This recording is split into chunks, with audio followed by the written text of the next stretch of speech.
watched through the window as the pavement gave way to a long, winding dirt road. Father Thomas was focused on the ruts in the path, leading us deeper into the Maine wilderness. This was it. After I graduated high school, my parents decided it was time for a fresh start. We were moving into my late grandparents' estate, a sprawling, weathered house Thomas inherited. He claimed he was just going to fix it up and flip it, but I knew better. He was too sentimental. My mother, Sarah, had left her teaching job in New Hampshire to support his vision. My 6-year-old sister, Maddie, was just excited for a new playground. Then there was me, Riley, an 18-year-old girl with a name that always seemed to confuse people. I watched through the window as the pavement gave way to a long, winding dirt road. My father, Thomas, was focused on the ruts in the path, leading us deeper into the Maine wilderness. This was it. After I graduated high school, my parents decided it was time for a fresh start. That was us, close-knit, loud, and always joking. But as the house finally came into view, the laughter died down. It was a monolith of peeling white paint and faded blue trim. It looked tired.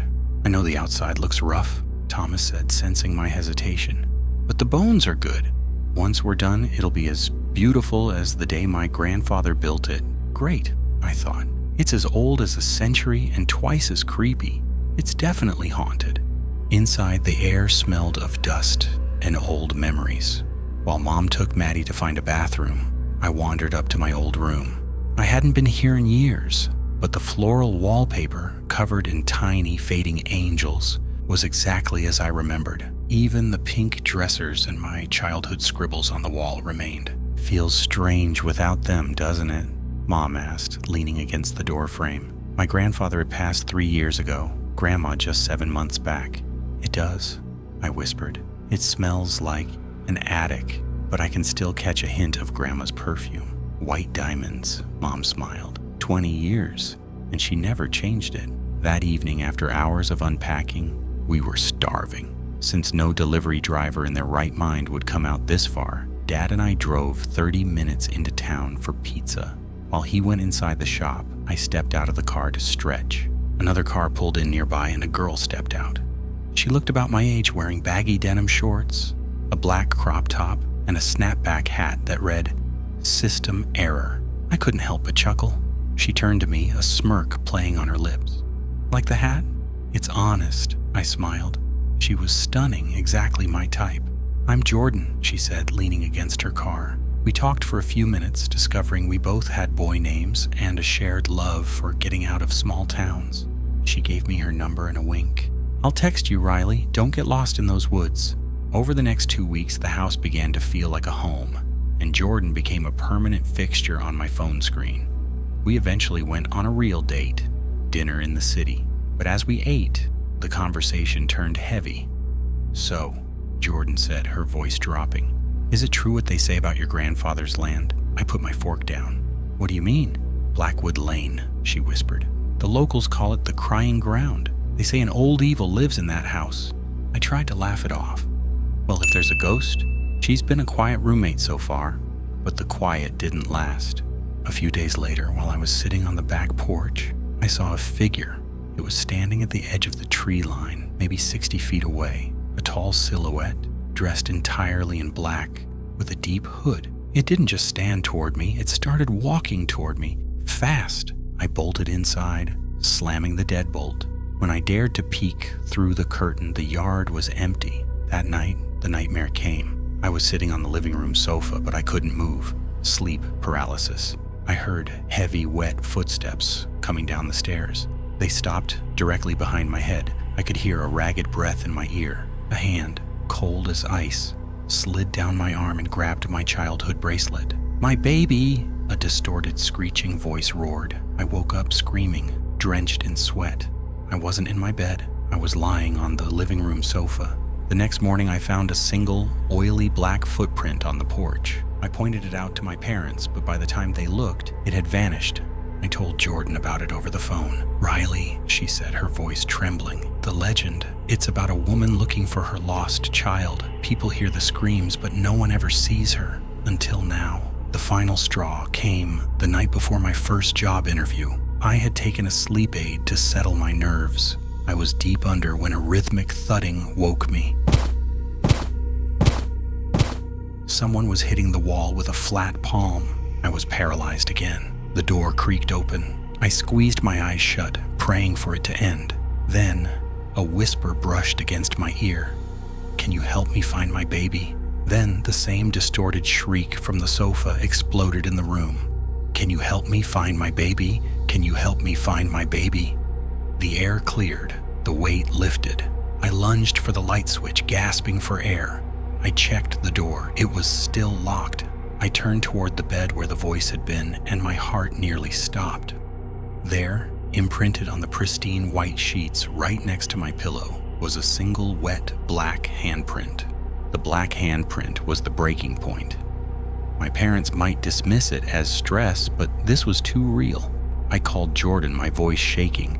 "I need your help," I blurted out, skipping pleasantries. "Something is happening. I saw a handprint on my bed after the screams." Jordan was quiet for a moment.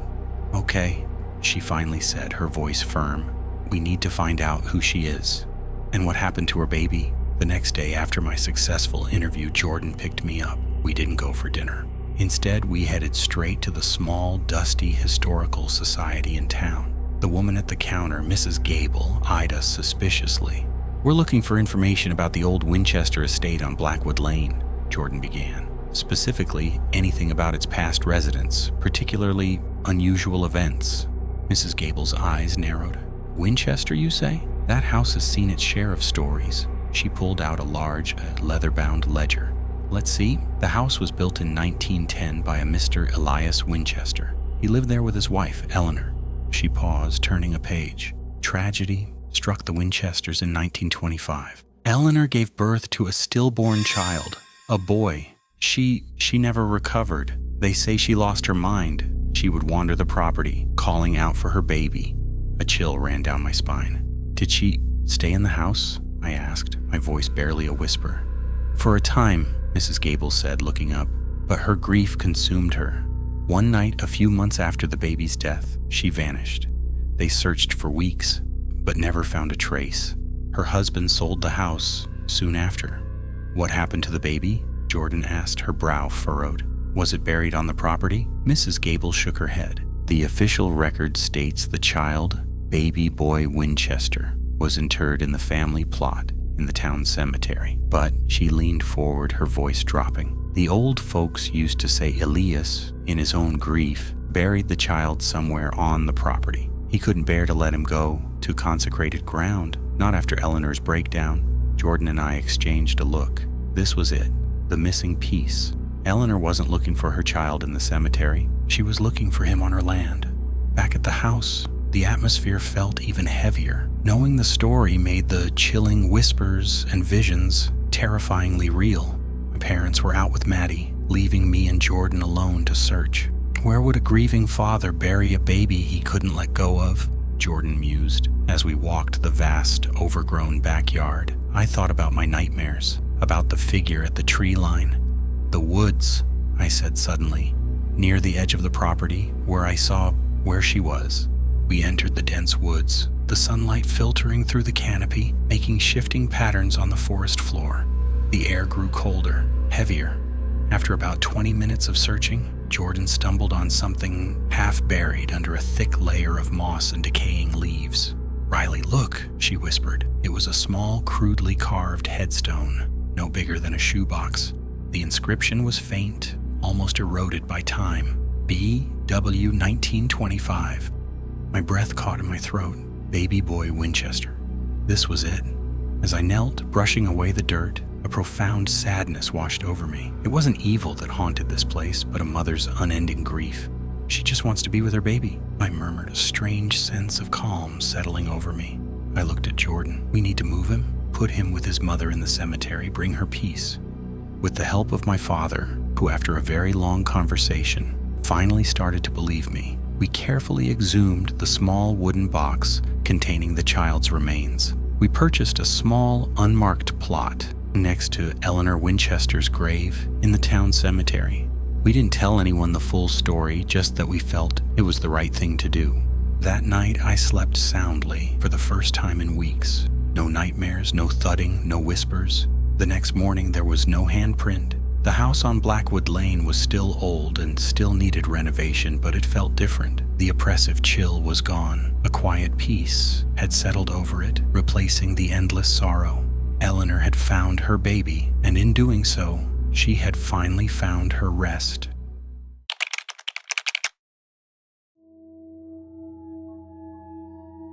It all started one afternoon while I was cleaning out the garage. It was a sunny, completely normal day. As I was moving some boxes near the door, I saw something shiny on the floor. It was a key, one of those modern ones, with a black plastic head. Just the key, no keychain. I immediately thought, it must belong to the plumber, or maybe a friend who dropped it ages ago. I picked it up, wiped it off, and tossed it into a glass jar I keep on a shelf, the one where I throw spare change and random buttons. I heard the clink against the glass and didn't give it another thought. A stupid, meaningless gesture. 10 days later, I found another one.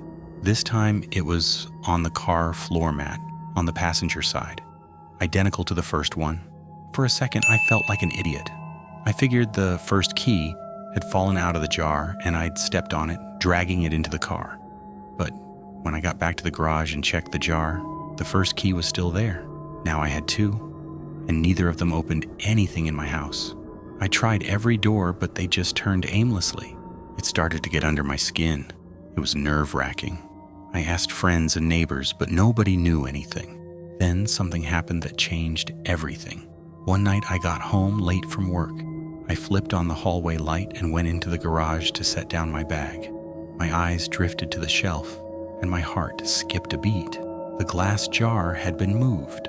It used to be at the back, almost against the wall, but now it was right on the edge, as if someone had picked it up. I looked inside. There weren't just 2 keys anymore.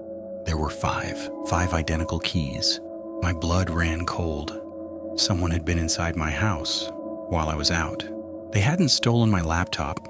They hadn't touched the cash I keep in my desk drawer. They had entered just to add 3 keys to a jar. I called the police immediately, but when they arrived, they almost laughed. They told me, there are no signs of forced entry, the windows are locked. Nothing is missing. Maybe it's a prank from a friend who has a spare key, but I wasn't laughing. I stopped sleeping. I went out and bought a $30 camera, one of those small Wi-Fi ones, and hid it among the books in the living room. For 2 nights, nothing happened. I checked the feed on my phone every 5 minutes, but the house was empty. On the 3rd night at 3:15 a.m., my phone vibrated on the nightstand. A notification. Motion detected. I opened the app with sweaty hands. On the screen, in grainy black and white, I saw the front door open. Slowly, effortlessly. A man walked in. He was wearing normal clothes. A work jacket. He looked like anyone else. He went straight to the garage. I heard the metallic clink from the jar. Then he came back and sat on my sofa. He stayed there in the dark for 20 minutes. Motionless, staring fixedly at my bedroom door. I felt like I was dying. That man was 10 feet away from me while I was sleeping. Then after a while, he stood up, closed the door with haunting care, and left. I didn't wait for morning. I got in my car and drove straight to the police station. This time, they took it seriously. They caught him within a few hours. He wasn't a killer or a thief. He was the former owner of the house. A man who had lived there for 20 years before the bank kicked him out because of massive debts. The police went to his place, and what they found shattered me. The man was mentally ill. He had a form of early onset dementia. In his head, he still lived here. Every time he left his apartment, he lost his keys because he couldn't find them in his pocket. So he would go get a duplicate made, come back to what he believed was his home, leave the found key in the jar, and rest on the sofa for a bit before going to bed. But then he'd get confused, realize something was off, and leave. They put him in a clinic. End of story. Or so I hoped. I changed all the locks, obviously. I spent a fortune to feel safe. But every time I hear a noise in the driveway or a floorboard creak, my heart stops. Because the police found nearly 300 keys at that man's house. But in my jar that night, there were only 12. I'm still wondering where all the others ended up. And I wonder if, right now, in some other house in the city, there's someone finding a key in their jar and thinking it's just a mistake.